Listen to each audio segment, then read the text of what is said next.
Nyt on haastattelupisteessä Pohjois-Karjalan ammattikorkeakoulun viestinnän yliopettaja Jari Kupiainen. Aivan alkuun tämmöinen kysymys, että miltä tämänvuotinen SciFest näin niin kuin ensisilmäyksellä näyttää?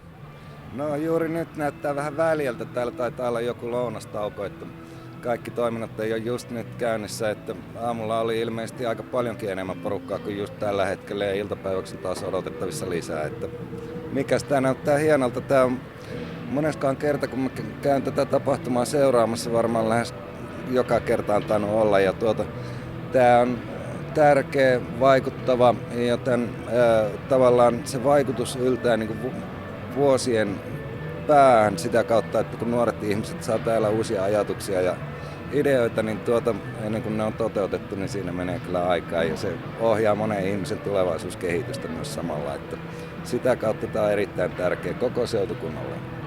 Niin, sanoitte, että olette jo vuosia ollut tässä seuraamassa tätä toimintaa näin, niin kuinka niin kuin SciFest on kehittynyt tässä vuosien mittaan, vai onko mitään kehitystä tapahtunut? No tietenkin kehitys kehittyy aina väkisin, vaikka mitä ei tekiskään, johonkin suuntaanhan se menee, mutta tässähän on ollut systemaattinen tämmöinen niin kuin nousujohteinen tavallaan tämä trendi tämän SciFestin suhteen, että tässä on tavallaan tullut järjestäjiä lisää ja osaaminen karttunut ja koko systeemi on niin kuin professionalisoitunut tässä vuosien mittaan, että tämä on hyvin ammattimaisesti toteutettu tämmöinen suurtapahtuma. Niin sanoitte juuri tuossa äsken, että niin on varmasti hyödyllinen tapahtuma nuorille kävijöille näin, mutta mitä niin me kouluna tai Pohjois-Karjalan ammattikorkeakouluna voi tästä niin saada irti?